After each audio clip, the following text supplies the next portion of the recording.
uze ngo amaherezo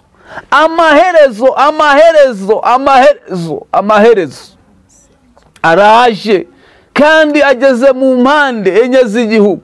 Birabera iki? Kubera iki ijisho ry'Imana ritari kukureba neza? Ni ukubera ko ngo hari ibizira mwimitse, mubyimika mu mitima yanyu, none bitumye uburakari bw'Imana buza. Imana iravuze ngo izaguteza uburakari bwayo, kandi ijisho ryayo ntabwo rizakureba neza. Nyamara weho uratuje, uricaye, uradamaraye, ukoze ibibi byinshi, mwiyoberanya kenshi, n'ubu murakiyoberanya, murabyita ibikino. Ibyo muri kwita ibikino mugiye kubibona. Mwabeshe benshi, ariko ibyo murimo mukinisha mugiye kubibona, bigiye kubagarukaho. Imana ivuganye nanjye kandi iravuze ngo izanyu cyarangiye. Jewe nabonye abera bataha. Ndagira mbabwire ko umugeni wa Kristo arimo kwezwa kandi agiye gusanga umukwe.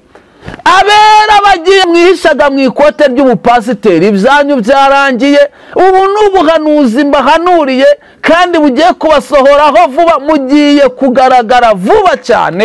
Ntabwo ntibiratinda ko mugaragara. Yego bamwe mwaragaragaye, ariko n'abandi mwari musigaye mwiyoberanya, mugiye kugaragara.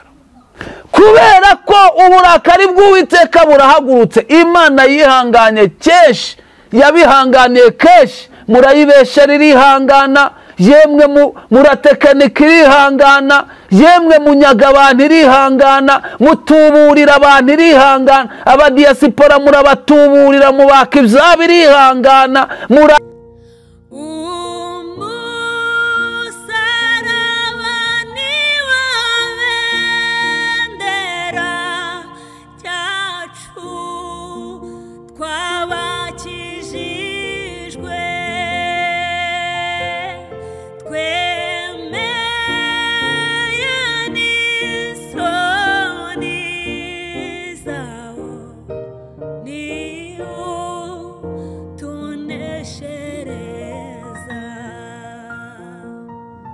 Meze neza kandi uri amahoro nshuti muvandimwe dukunda kandi bakurikira ibiganiro byose bica ku Musaraba TV.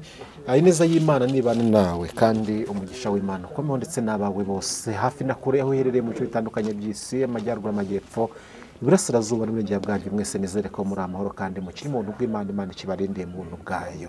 Ndabasuje kandi ndabaramukije mwese mwumva ururimi ndi kuvuga. Ineza y'Imana nibane na mugisha w'Imana ubaho ndetse n'abanyu bose. Ubu duteze amatwi rero, wakoze subscribe ndagushimiye cyane, ariko nawe utarakora subscribe ni umwanya wawe kugira ngo ukore subscribe. Nta kindi bimaze no kugira ngo ujye ubona ibiganiro byose tunyuzaho umunsi ku munsi. Dukeneye ko abantu bahinduka, dukeneye ko abantu bamenye ukuri kandi bamara kumenya ukuri niko kuzaba batura. Nuko twinjiye mu kiganiro cyacu kigize umugisha wo kongera kubana n'umuhanuzi w'Imana Joseph no tugiye guhana muri kano kanya. Ngize umugisha ko nawe twa tumaze iminsi tutabonana n'umuhanuzi w'Imana. Imana ihamagaye kandi Imana iri kugenda ikoresha imirimo itandukanye, ariko kandi imirimo myiza, birimo butwari, aho kandi iri kugenda inyuzamo n'ibintu bikomeye. Ni umuhanuzi w'Imana, ndamwemera kandi amavuta ndayemera, namwe muramwemera.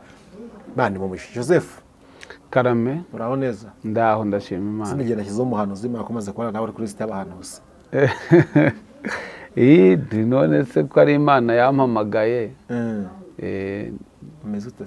Ndashimira Imana. Nambaye neza ariko. Nambaye neza ni ukubera Imana. Haleluya. Kazwe ngo Imana yamamare muri wowe. Imana ihimbazwe. Amakuru cy'imisi. Amakuru kwasanzwe. Tumva sanzwe. Cyanze nuko abantu bagukumbuye bakumusaraba TV. Gusa nanjye narimba kumbuye. Cyo rero twanze se. Bo ntabwo nabanze, ahubwo hari igihe umuntu aba yarari mu bintu byinshi. Nta message rero akabonye Imana yari akaguhaye. Nyuma yagera akaboneka. Uko nge nemera yuko umuntu dukwana ikiganiro avuga iby'Imana yamubwiye. Ntabwo wabaga ubutumwa. Ni nako kuri ariko. Rero mu gihe maze nsenga Imana, mfite ibintu Imana yaguhaye. Yampaye. nanjye ndahari kugira ngo mbyumve, ndahari kugira ngo mbyakire, kandi ndahari kugira ngo mfashwe, ariko kandi ibisaba guhinduka nayo niteguye guhinduka. N'uduteze amatwi muri kano kanya wese nizere ko ari uwo mujyo arimo. Joseph, ntabwo nibwo nca mu bintu byinshi, manza usenge Imana dukomeze. Mana uri data wa twese mwiza, turagushimiye mu izina rya Yesu, tugushimiye ko uduhaye akanya keza. Mwami, aka kanya uduhaye turakagushimiye, turi imbere yawe ngo tuvuge ibyawe, tuvuge ijambo ryawe, tuvuge Mwami ibyo waduhaye kuvuga.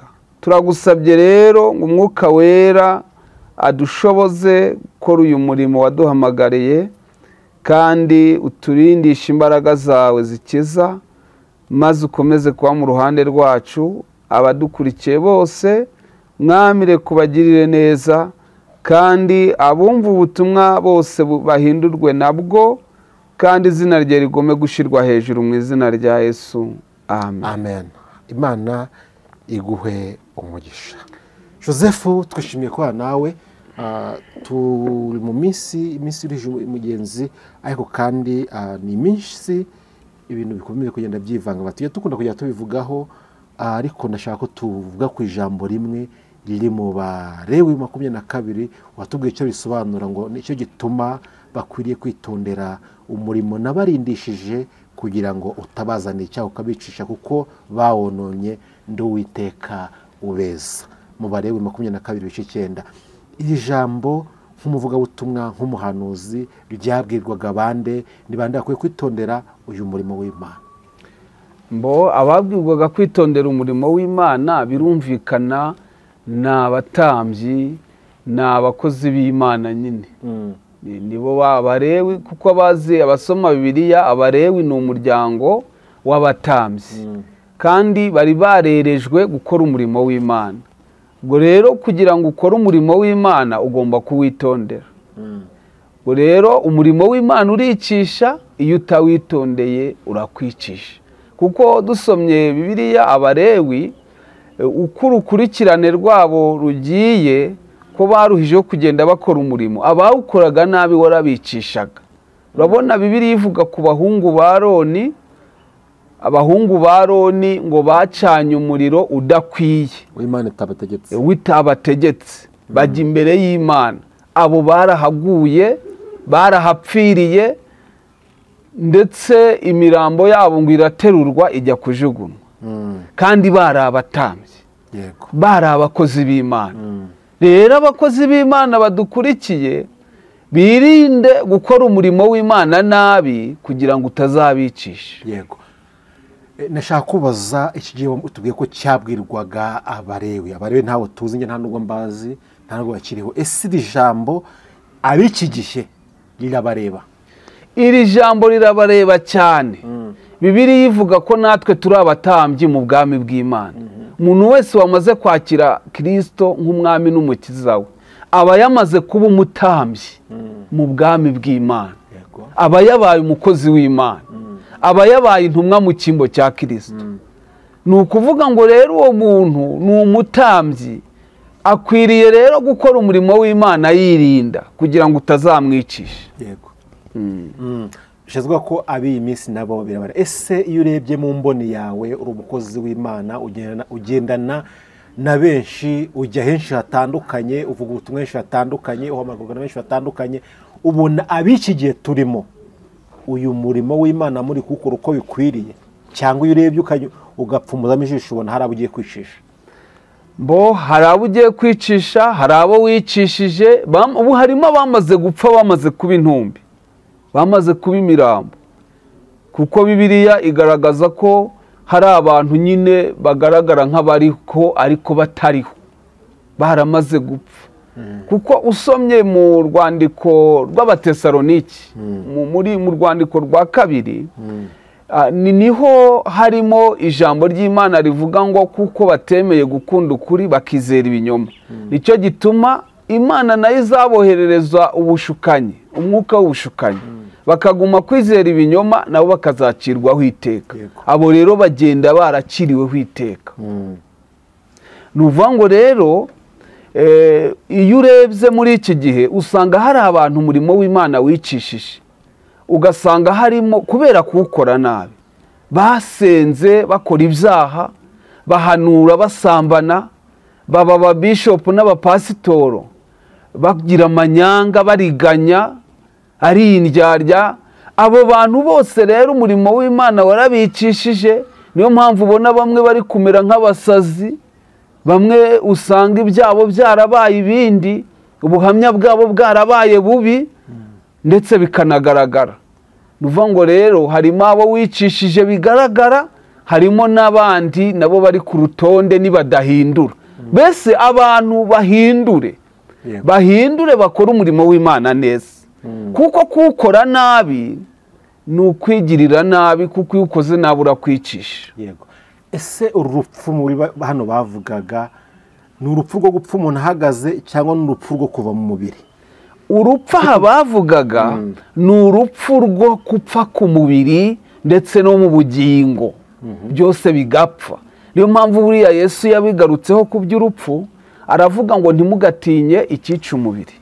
Bivuze ngo Yesu we yaraje aje gutanga ubugingo, kuko ubugingo ari bwo bwari bufite agaciro. Aravuga ngo ntimugatinye icyica umubiri, ahubwo mutinye icyakwica umubiri n'ubugingo, byose kikabiroha gihonomo, ari cyo mutinya.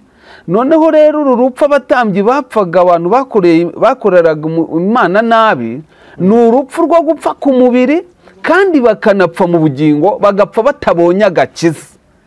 Kuko mu isezerano rya kera Bibiliya igaragaza ko Abisiraheli bari bafite amasezerano yo kubona agakiza, ariko Kristo ntiyari yakaje.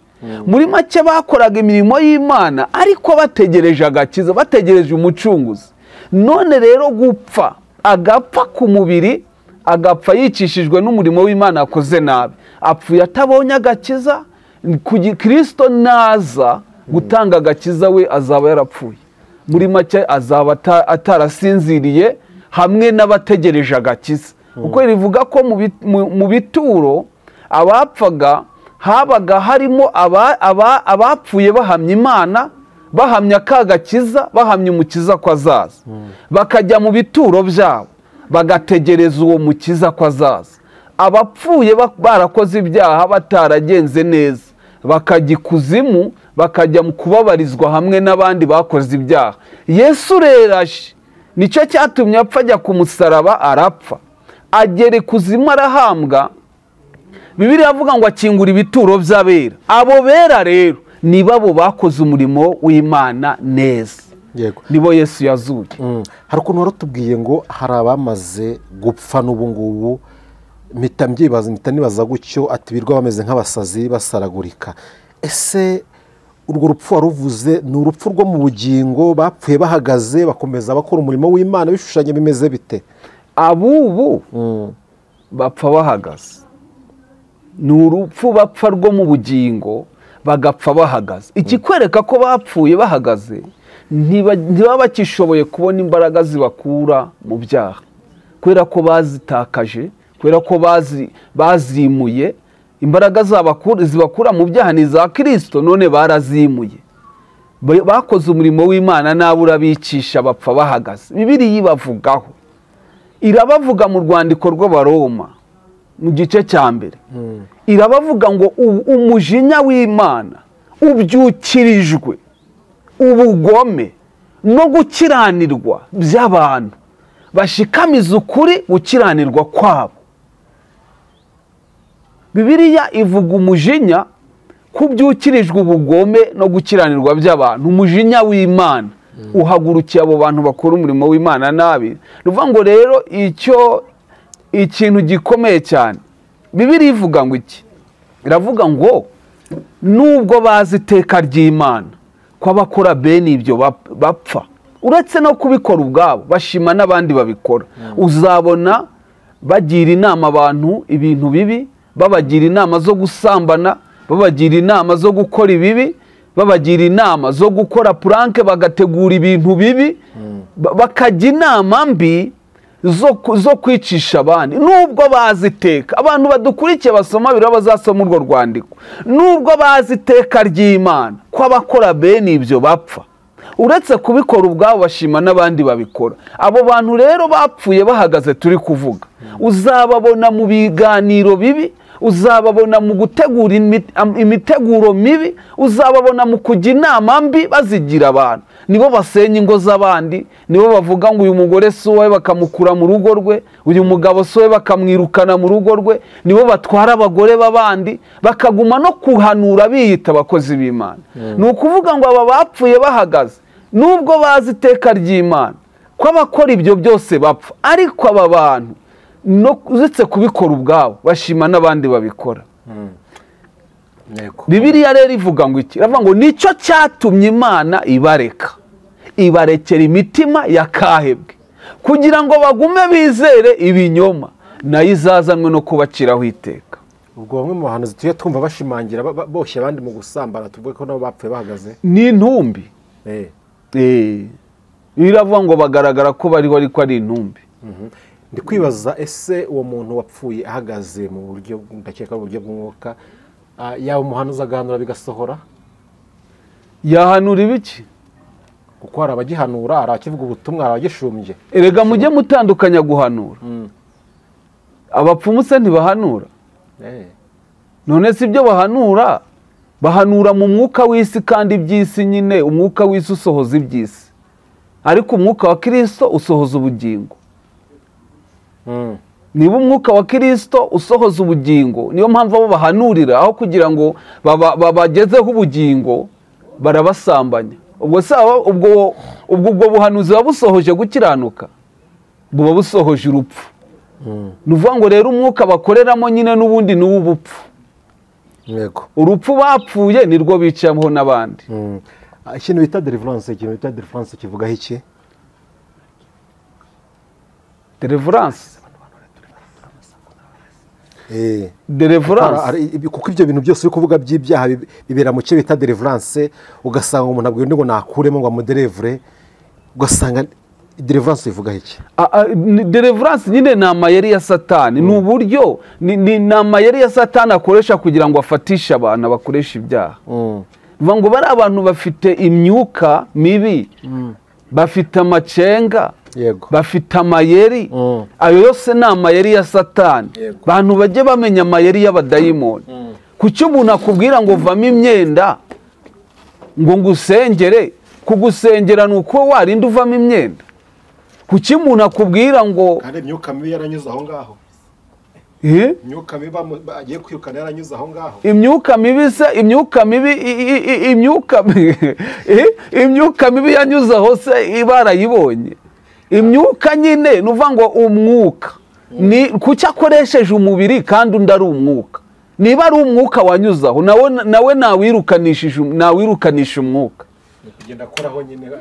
None si zo si umubiri akoresheje, kandi avuze ko ari umwuka winjiye. Reka tubwire abantu ngo ntibamenye ubwenge, kuko mu minsi y'imperuka hazabaho abahanuzi benshi n'abavuga ubutumwa benshi bayobya abantu. Abantu bamenye ubwenge, kuko Bibiliya ari nacyo idusaba, kuko abanyabwenge nibo bazabimenya. Bamenye ubwenge, bamenye ukuri, ariko bakurikiza, kandi ukuri niko kuzaba batura. Umaze iminsi umuhanuzi uri guhanura avuga ngo hari ikintu kigiye kuba gikomeye, ariko kigiye gutungurana, ariko uvuga ati nyuma y'icyo kintu ivuga ubutumwa rigiye kwaguka cyane. Ngira ngo narabibabwiye, none se uragira ngo mbisubiremo? Icyo kintu uyu munsi Imana cyakomeje. Imana sirivuguruza. Yego, Joseph, reka tugushimire mu gice cyacu cya mbere twaganiraga tuganira ku mpuguro ku bakozi Imana natwe ubwacu, ariko kandi byose biganisha kugira ngo abantu bamenye ukuri, ariko kandi tugomba kuba batura. Reka twinjire mu gice cya kabiri kirimo ubutumwa Imana yashyize ku mutima wawe, cyane cyane ko umaze kutubwira yuko umaze igihe uri gusenga winginga Imana kugira ngo iguhe ibyo ubwira abantu. Utubwira ko utari umwe muri abantu bapfa kugenda uko biboneye, ugenda ko ufite amakuru ari uko ijuru rwaye uburenganzira. Reka nguhe umwanya rero tugezeho ubutumwa Imana yaguhaye. Inshuti muvandimwe duteze amatwi muri kano kanya, komeza udukurikiye muri kino kiganiro kivuga butumwa, kandi ukomeze gufashwa. Ibyo ugomba guhindura ubihindure, ibyo ugomba gukomeza ubikomeze, kandi buri wese mvuga ngo yiboneze kuko igihe cyo gucira umugeni kiri hafi. Yesu ari kweza umugeni kugira ngo azamwishyire atariho ikizinga. Joseph, imbaraga n'amavuta yo kubonekeho. Amen. reka dusenge Imana. Mana Data wa twese, turagushimiye, uri kumwe natwe kandi uhorana natwe. Mwami, waravuze ngo dusenge ubudasiba, kandi jarandika aravuga ngo dusenge mu buryo bwose bwo gusenga. Ni ibihe bibi tugezemo bidusaba gusenga. Niyo mpamvu dusengeye umuntu wese udukurikiranye. Tumaze kuganira, ariko dukomeje kuvuga twamamaza ubutumwa bwiza kugira ngo bugere ku bantu bihane kandi bahumurizwe, abarushe mu mitima baruhuke. Turasabye rero ngo imitima y'abantu uyiruhure kuko irushe, kandi muri aka kanya Mwuka Wera nakora imirimo ye. Dusabye mu izina rya Yesu Kristo, amen. Yesu nashimwe cyane. Amen. Bakunzi b'Umusaraba TV, turabasuhuje. Imana nibaha umugisha.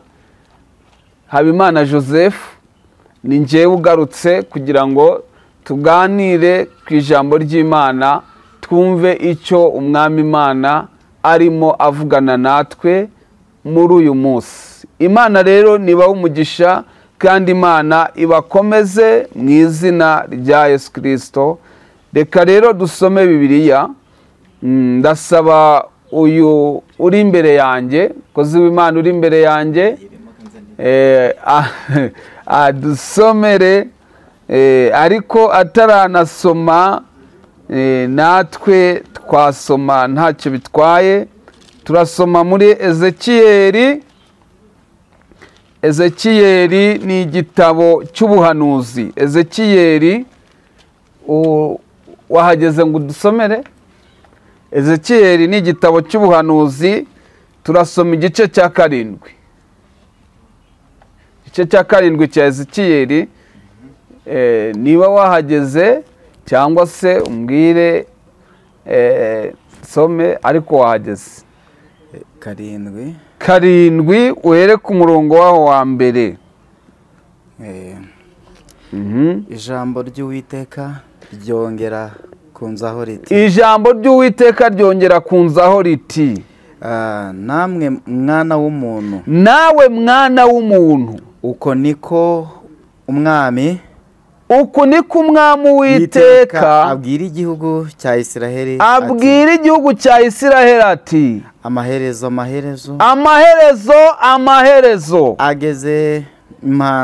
ageze mu mpande enye z'igihugu.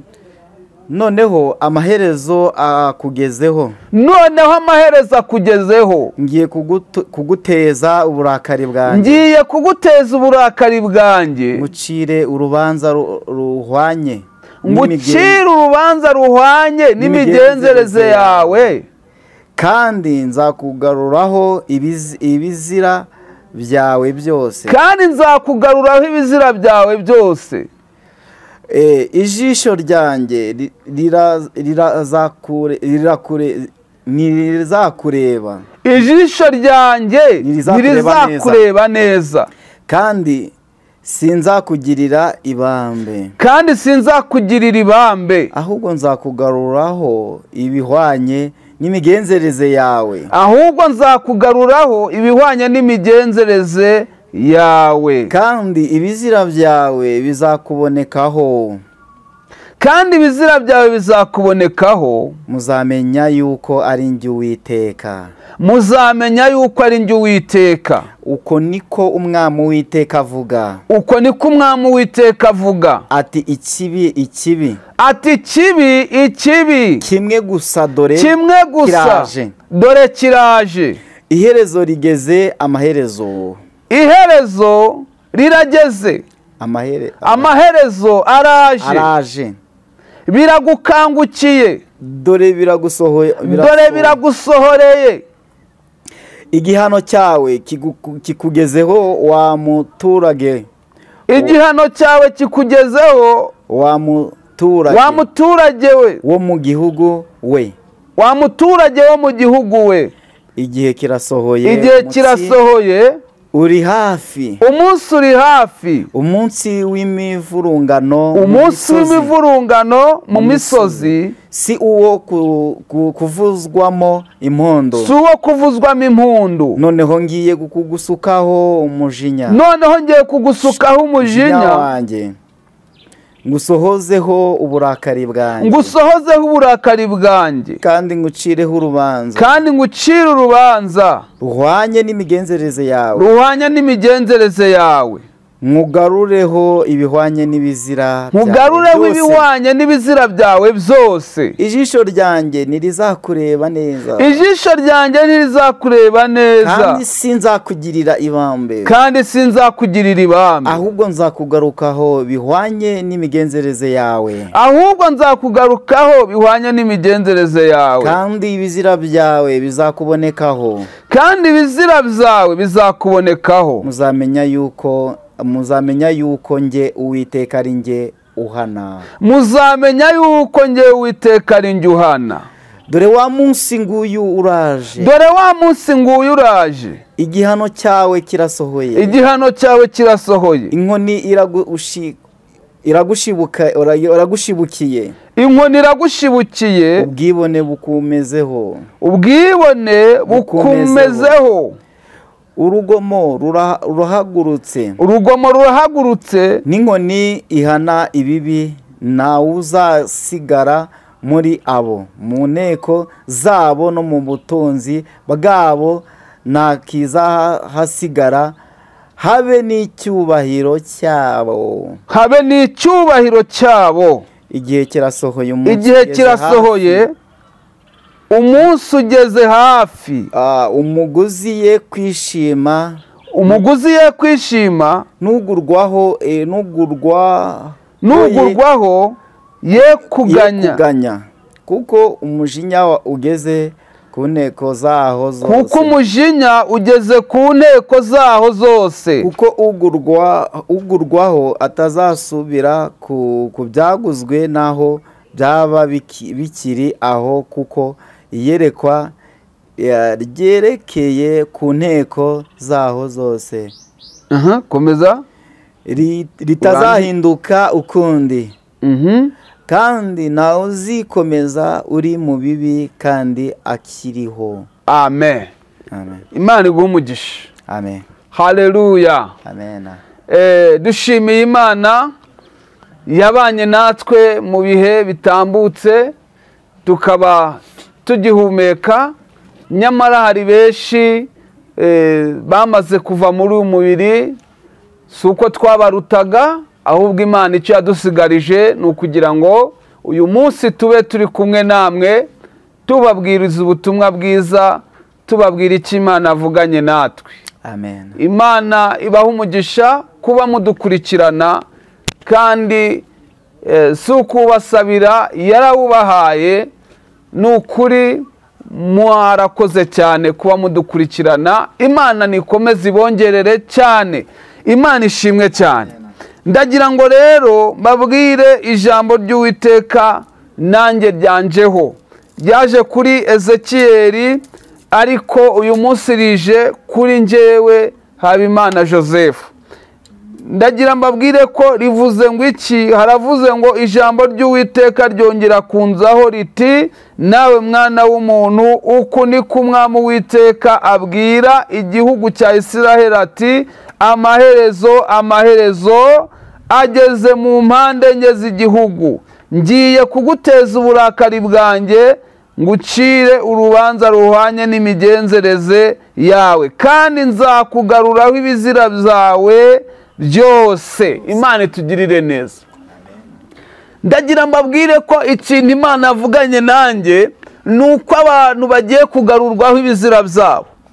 Nyamara abantu babayeho muri iyi minsi biyoberanyije, bakagaragaza ko babana n'Imana kandi bayigomera.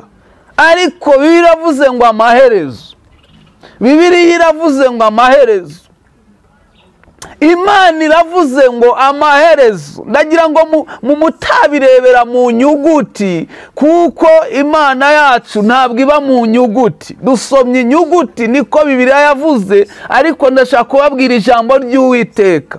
biravuze ngo amaherezo, amaherezo, amaherezo, amaherezo, amaherezo araje kandi ageze mu mpande enye z'igihugu. Biravuze ngo akugezeho. Imana iravuze ngo igiye kuguteza uburakari, ngiye kuguteza uburakari bwanjye kandi nzakugaruraho ibizira byawe. Ndagira ngo ubwire ngo muri iyi minsi banyarwanda turi kumwe hano, namwe bari muri diaspora, namwe mwese muri ku migabane itandukanye, nimwumve ijambo ry'Uwiteka, nimwumve ijambo ry'Uwiteka. Uku niko umwami Uwiteka avuze. Aravuze ngo amaherezo, amaherezo araje kandi Imana iravuze ngo ijisho ryayo ntirizakureba neza. Kubera iki? Kubera iki? Kubera iki ijisho ry'Imana ritari kukureba neza? Ni ukubera ko ngo hari ibizira, hari ibizira mwimitse, mubyimika mu mitima yanyu, none bitumye uburakari bw'Imana buza. Imana iravuze ngo izaguteza uburakari bwayo kandi ijisho ryayo ntabwo rizakureba neza. Nyamara weho uratuje, uricaye, uradamaraye, ukagira ngo Imana ntirebe izo ukora. Ariko banyarwanda, mwahindukiye mugakorera Imana, mwahindukiye mukava mu bibi, mwahindukiye mukava mu byaha, murimo murapfukamira ibigirwamana mukaguma mukagira ngo ahari Imana izaguma kubirebera. Mwahindukiye ko amaherezo aje. Biravuze ngo dore ageze mu mpande enye z'igihugu kandi amaherezo araje akugezeho. Imana itugirire neza. Kandi Imana iravuze ngo izaguteza uburakari bwayo, ijisho ryayo ntirizakureba neza. Ntabwo ijisho ry'Imana rizakureba neza, ntabwo ijisho ry'Imana rizakureba neza. Ese wowe ubwawe ntuzi ibyo ukora? Imana iravuze ngo izakugaruraho ibizira byawe. Nyamara hari ibyo ukora wihisha abantu batabireba, ukagira ngo ahari wenda ubwo batabireba ntibizagaragara. Imana izabikugaruraho, bizakugarukaho. Nyamara bizakugarukaho abantu babibone, bamenye ko wiyoberanyaga, burya wakoraga imirimo y'Imana wiyoberanya. Imana iravuze ngo izakugaruraho ibizira byawe. Imana itugirire neza. Iki gihe kaze mabwire, iki gihe Bibiliya ivuze, kadusubire mu mateka ya Bibiliya. Bibiliya ivuze ku Bisiraheli, ariko nje Imana ntabwo yambwiye ku Bisiraheli, yambwiye kuri wowe. Yambwiye kuri wowe, waba uri mu Rwanda, waba uri muri diaspora, waba uri mu migabane itandukanye yo hirya no hino, ukaba udukurikiranye, ukaba wumva Ikinyarwanda. Ijambo ry'Imana ry'Uwiteka riravuze ngo amaherezo akugezeho. Amaherezo akugezeho. Imana iravuze ngo izaguteza uburakari bwayo kandi ijisho ryayo ntirizakureba neza. Imana itugirire neza. Ese ni iki gituma wiyoberanya? Ni iki gituma wiyoberanya? Ni iki wundi bikumariye iki? Kubusambana ukaguma ukiyoberanya, ukaza kuririmba, ukiyita umuririmbyi, umuramyi, kandi uzi gukora ibyaha. Wagarutse uburakari bw'Imana butarakugeraho. Se ni iki gituma wiyoberanya? Ni iki gituma wiyoberanya ukabesha ukariganya? Birivuga ngo iki? Ravuga ngo hanze hazaba, hanze hazaba imbwa, hazaba n'abarozi, hazaba n'abasambanyi, n'umuntu ukunda kubesha akabikora. None urapanga ikinyoma, utunzwe n'ibinyoma gusa. Urapanga ibinyoma ukabyuzuza, nibyo bigutunze. Warangiza ukiyita umuramyi, ukiyita umuntu w'Imana, ukiyita reverandi, ukiyita bishopu, ukiyita ngo bamwe ni ba aposo, sinzi amazina yo muyakura, mwihaye amapeti sinakubwira. Rero bamwe ngo mwabise ba dada ari inshoreke zanyu. Mari tugirire neza. Uzi ko hari umukobwa mperutse gusengera mu minsi yashize, akambwira ngo yagiye gusengerwa ngo n'umubishopu, arangije ngo aravuga ngo Imana ngo irambwiye ngo ndi dadi wawe. Ngo Imana irambwiye ngo ndi dadi wawe, ngo kandi yuzuzwa ngo ndi dadi wawe. Barangije aravuga ngo none ngo irambwiye ngo ngufashe, ngufite ngo imikoshi, ngufite imikasiro. Ariko ninde muntu wagukiza iyo mikoshi n'imikasiro? Yesu niwe ubikiza. Yesu niwe wagukiza, naho abo bantu barakubesha. Wowe wizere Yesu. Birivuga ngo iki? Iravuga ngo iki? Iravuga ngo umuntu wese uri muri Kristo Yesu aba ari icyaremwe gisha. Ibya kera biba bishize, biba bihindutse bishya. Niba wageze muri Yesu, wakijijwe ukaza muri Yesu, aguhindura mushya. Iyo mikoshi n'imikasiro biragenda, aguhindura mushya. Ariko sinzi ukuntu umuntu akubwira ngo niwe uragukiza ngo imikasiro, ngo n'imikoshi. Imana itugirire neza. Arangije ngo ndi dadi wawe, ngo niko Imana imbwiye. Arangije aravuga ngo none ngo ibituma udashaka, ibituma utabona umugabo, ngo nukubera ngo nyine imikoshi n'imikasiro. Ngo none Imana irambwiye ngo nyigukize ngo mbaye dadi wawe. Arangije ngo irambwiye ngo vamo imyenda, ngo vamo imyenda, ngo nindangiza ngo ngusiga amavuta ya Elayo. Amavuta ya Elayo nawe yararushe, yaragowe. Niyo basigaye bakoresha basambana, niyo basigaye bakoresha bashuka abantu. Mbese yabaye igikarabiro cy'abanyabyaha. Imana itugirire neza. Yari amavuta meza, none yabaye amavuta y'abanyabyaha. Rangije ngo yambwiye ngo ngusiga amavuta ya Elayo kandi uvemo imyenda yose. Erega umukobwa avamo, ariko wa mukobwa we nawe wa mugore we bagukuramo imyenda. Uremera ko kuki utabona ko utabona ko ahura ari mu badayimo? Urabona uwo muntu ukubwiye ngo vamo imyenda, wowe kuki utabibona ko Satani yagusabye, Satani yaguteye? Imana itugirire neza. Nimwibuke Yosefu, umukiranutsi w'Imana.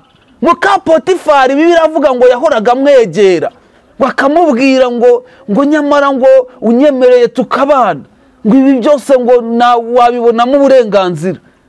Bakahora amwegera. Ariko Yosefu aramuhakanira, aramubwira ngo nje nubaha Imana, sinshobora. Amusaba kumusoma, Yosefu arabyanga. Amusaba ariko we ngo yarakubwiye ngo wenda musome gusa, nawe uramusoma kwa jina la Yesu.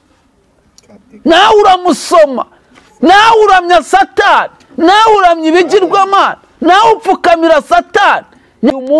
Uyu munsi Bibiliya yavuze, Imana ivuganye nanjye, kandi dusomye na Bibiliya irabishimangira. Iravuze ngo amaherezo akugezeho.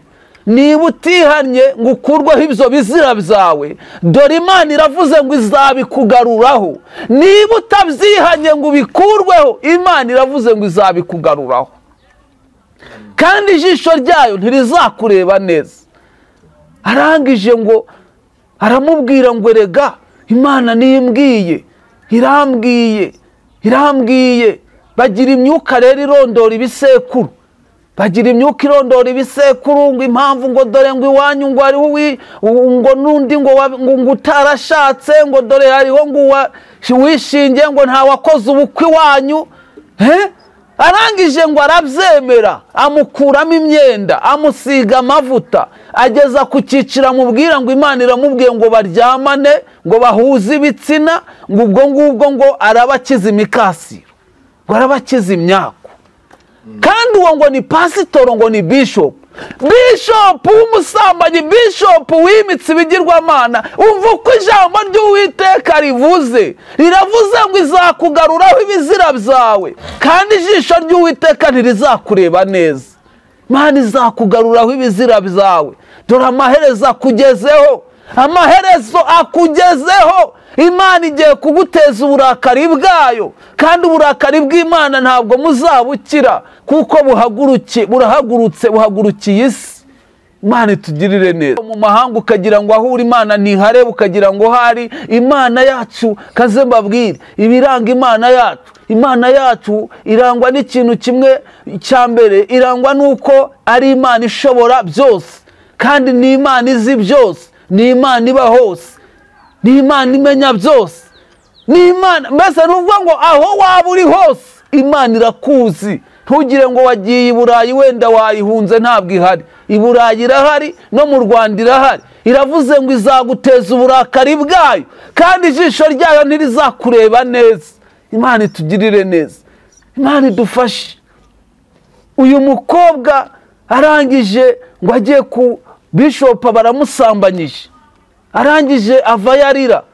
Nibwo yahamagaye ati mushakire uwansengera.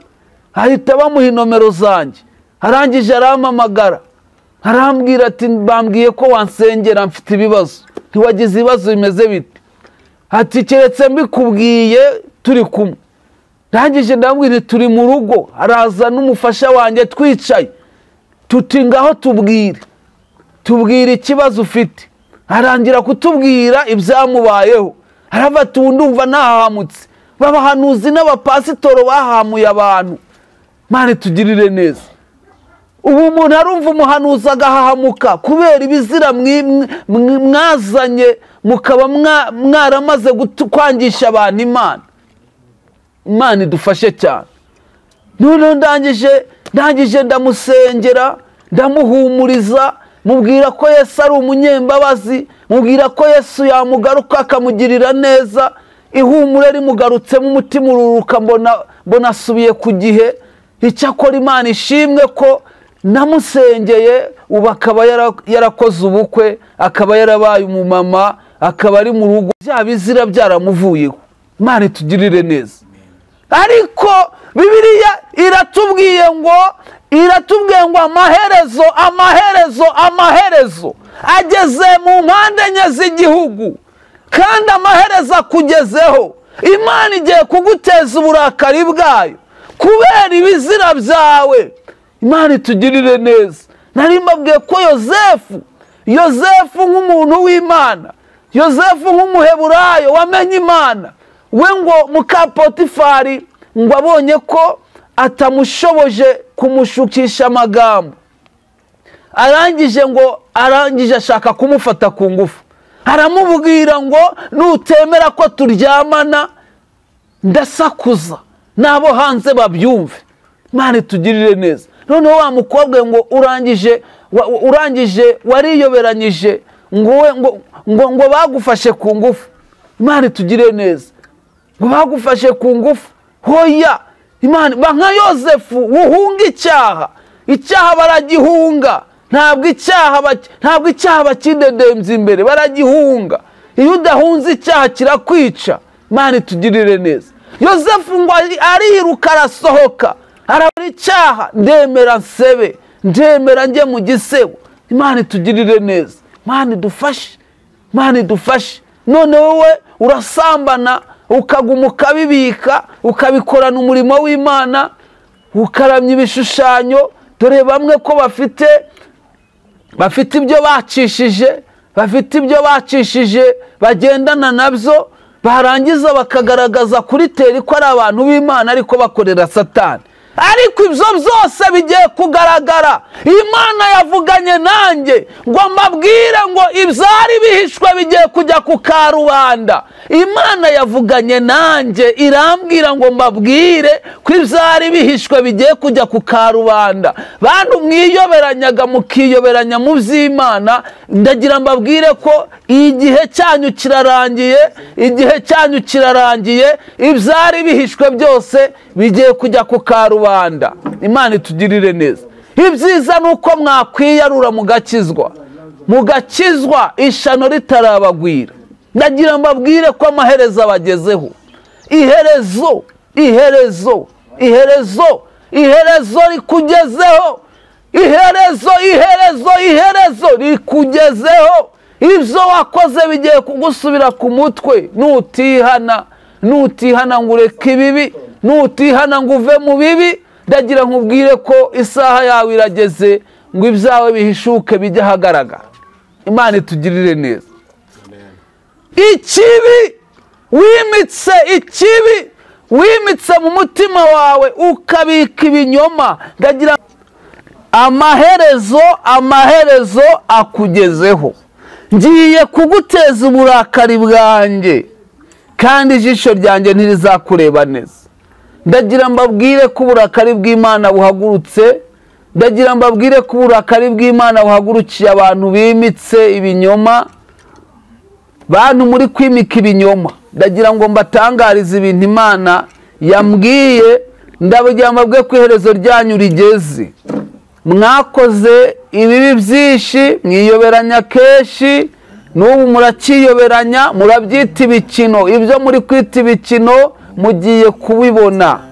Mwabeshe benshi, ariko ibyo murimo mukinisha mugiye kubibona, bigiye kubagarukaho. Imana ivuganye nanjye kandi iravuze ngo izakugaruraho ibizira byawe. Imana itugirire neza, izakugaruraho ibizira byawe. Nyamara murimo murakina, ubu mumeze nk'abari gukina, mumeze nk'abarimo bakina, ariko igihe cyanyu cyarangiye. Igihe cyanyu cyarangiye. Imana itugirire neza. Igihe cyanyu cyarangiye. Igihe cyanyu cyarangiye. Njyewe nabonye abera bataha. Ndagira mbabwire ko umugeni wa Kristo arimo kwezwa kandi agiye gusanga umukwe.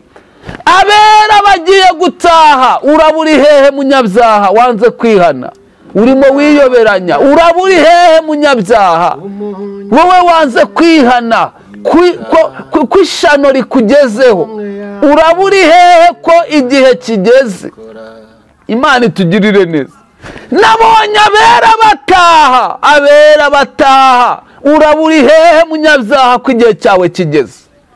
Ko igihe cyawe kigeze, ko ishano rigiye kukugwira. Imana itugirire neza. Iherezo ryawe rirageze. Iherezo ryawe rirageze. Nushaka umere nka Yosefu, uhunga icyaha kitarakwica, kuko abera bagiye gutaha. Imana itugirire neza. Wowe uri muri diaspora aho ngaho, ndagira nkubwire ngo ijisho ry'Imana rikuriho. Ijisho ry'Imana rikuriho. Niba utaretse ibi ngo ukore ibyiza, ijisho ry'Imana rikuriho, igiye kukugaruraho ibizira byawe. Ariko uyu munsi ndashaka kubabwira ijambo ry'ihumure, nuko imbabazi z'Imana zikiriho. Niba wemeye kureka ibyaha urababarirwa, ariko nubigumamo uburakari bw'Imana buraguhagurukiye.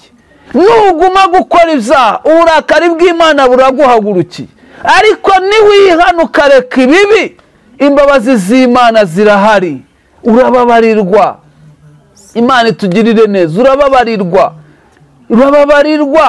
Mana yampaye ijambo ry'imbabazi.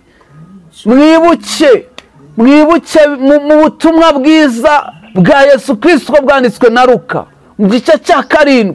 Mbese muri icyo gice washaka ugahera ku murongo wa 11. Aho ngaho ni ahantu Yesu ngo yagiriye imbabazi umuntu utari wazigiriwe n'abantu. Umugore w'umupfakazi yari yapfushije umwana we, ndetse yemwe ngo abantu bamukurikiye bagiye gushingura bose barira. Imana itugirire neza. Ariko nta wamugirira impuhwe. Niyo mpamvu nawe wapfuye mu bugingo, abantu muri kumwe bose ntawe ukugirira impuhwe, ahubwo bose bagendana nawe. Imana idufashe. Ahubwo barushaho kugenda barirana nawe. Imana idufashe cyane. Aho kugira ngo bagukize, aho kugira ngo bakugirire impuhwe, aho kugira ngo bagukure muri urwo rupfu, ahubwo n'ubundi bagendana amarira nkawe. Imana itugirire neza. Imana itugirire neza. Ariko ngo Yesu ahuye n'uyu mugore, ngo arangije guhura nawe, biravuze ngo amugirire imbabazi. Arangije aramubwira ngo wirira. Arangije nibwo birivuze ngo, birivuga ko uyu mugore Yesu arangije amumaze kumubwira ngo wirira, arangije akora ku cyamurizaga, amugirira imbabazi abandi batazimugiriye. Ndagira ngo ubwe ko Imana igufitiye imbabazi. Imana igufitiye imbabazi.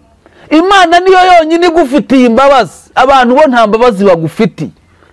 abantu aho kugira ngo bakurohore warohamye ahubwo wumva wagumayo, aho kugira ngo abantu bagukize babona ugiye gupfa ahubwo baraguhuhura. Imana itugirire neza. Imana rero ni igufitiye imbabazi. Niyo mpamvu uzabona umuntu muri iyi minsi akora icyaha, aho kugira ngo abantu bamucyahe bamugarure mu murongo w'agakiza, ahubwo bamwica burundu, baramuhuhura. Aho kugira ngo umuntu bamubone ko wenda yatanye yagiye kure bamugarure mu murongo, ahubwo bamuhuhurira burundu, bamuhuhurirayo. Ariko Yesu niwe ugufitiye imbabazi wenyine. Emera Yesu, emera guca bugufi, ureke ibyaha, ureke ibizira, nurangiza uze Yesu arakubabarira, kuko niwe munyembabazi. Yesu niwe munyembabazi. Yesu yaciye umugani w'umusamariya w'umunyembabazi. Niwe wivugaga ubwe ko ari we munyembabazi. Uburyo abantu banyuze ku muntu wari usigaje gato ngo apfe, yakubiswe n'abajura, bamukubise bamwishe hasigaye gato ngo ahuke. Umutambyi arahanyura ntiyamugirira imbabazi, arakikira arigendera. Yemwe n'umurewa arahanyura, yemwe abantu bose barahanyura, ntihagira umugirira imbabazi. Ariko umusamariya w'umunyembabazi ahageze ngo amubonye ahita amushyira ku ndogobe ye, ndetse ajya kumuvuza, atanga n'ibizamurwaza byose kubera ko yari amugiriye imbabazi. Imana itugirire neza. Ariko abandi bose bari bakikiye. Niyo mpamvu buriya niyo ugize ikibazo abantu baragukikira bakigendera, ntihagire ukugirira imbabazi. Ariko ndashaka kukubwira Yesu wenyine ko ari we ugufitiye imbabazi, ni ugufitiye imbabazi. Niyo mpamvu ndi kukubwira ngo uyu munsi uburakari bw'Imana butarakugeraho, garukira Yesu, uce bugufi, umubwire ngo Yesu, ndabizi kuri umunyembabazi, ibyo nakoze ni bibi, ibyo nakoze birakabije, ariko menya kuri umunyembabazi, ndaje ngo umbabarire. Yesu arakubabarira kandi arakwezaho ibyaha byose, kandi uburakari bwe burakuvaho uyu munsi. Uburakari bw'Uwiteka uyu munsi burakuvaho nuca bugufi. Ariko niwinangira umutima, ndagira nkubwire ko birivuga ngo ushinga ijosi, uwishyira hejuru akashinga ijosi azavunagurika atunguwe. Ariko uwicisha bugufi azashyirwa hejuru. Kandi uwicisha bugufi akubaha Uwiteka, ingororano ye n'ubukire n'icyubahiro n'ubugingo. Ndagira nkubwire ko niwicisha bugufi, Imana irakugirira imbabazi. Imana ishimwe cyane. Ndagira ngo bakunzi badukurikiye, ubu butumwa mbazaniye nsoza ninjira mu musozo, buravuze ngo iherezo, amaherezo akugezeho. Imana ivuganye nanjye ko abantu barimo bakora ibyaha biyoberanya, iherezo ryabo rirageze, igiye kubagaruraho ibizira byabo bigiye kubagarukaho. Abantu mwishushanyaga, abantu mwagendaga mwishushanya, mwihishe mu buhanuzi, ibyanyu byarangiye. Bantu mwihishaga mu ikote ry'ubupasiteri, ibyanyu byarangiye. Ubu ni ubuhanuzi mbahanuriye kandi bugiye kubasohoraho vuba, mugiye kugaragara vuba cyane. Ntabwo birabatinda, ntibiratinda ko mugaragara. Yego bamwe mwaragaragaye, ariko n'abandi mwari musigaye mwiyoberanya, mugiye kugaragara. Kubera ko uburakari bw'Uwiteka burahagurutse. Imana yihanganye kenshi, yabihanganiye kenshi, murayibesha irihangana, yemwe muratekinika irihangana, yemwe munyaga abantu irihangana, mutuburira abantu irihangana, abadiyasipora murabatuburira, mubaka ibyabo irihangana, murabirya iremera irihangana, kandi muri kwiba, yemwe mutuburira abantu mubabesha irihangana, yemwe mutuburira insengero mwubatse abakristo murabatuburira irihangana, yemwe muderevura abantu mubagirira ibibi, mubakorera ibibi irihangana. Ariko uyu munsi Imana ivuganye nanjye ngo ibizira byanyu ibibagaruyeho. Mwumvira ijambo mugaca bugufi mukihana, naho ubundi nimutihana ibyanyu birarangiye, kuko ibizira byanyu bibagarutseho. Kuko Imana iravuze ngo amaherezo ageze mu mpande enye z'igihugu. Urahungira he? ngo uri kujya i Bugande, Imana irahari. Ngo uri kujya gutuburira Abagande, Imana naho irahari ngo ikugarureho ibizira byawe. Ahubwo aho uri i Bugande wagiye kwihisha ngo ariyo utuburira, ibyago bigusohoyeho. Imana itugirire neza. Ngo ugiye gutuburira abo muri Kenya, aho ngaho naho igusanzeyo. Ngo uri kuva mu Rwanda ujya kutuburira kugira ngo woreke nabo hirya no hino, ibi bizira byawe bikugarutseho. Dore wakoze ibibi byinshi, Imana irihangana. Ariko uyu munsi Imana ivuganye nanjye ngo amaherezo akugezeho, amaherezo akugezeho. Imana igiye kugusukaho uburakari bwayo nutihana. Ariko niwihana uyu munsi ukaba wumvishira ijwi kuri iyi kamera, ukaba wumvishira ijwi kuri iyi televiziyo Umusaraba TV, ukaba wumvishira ijwi ubwiwe n'Imana, ukareka ibyaha byawe ugapfuka mugaca bugufi, uyu munsi imbabazi urazihabwa. Uyu munsi Imana iraguha imbabazi.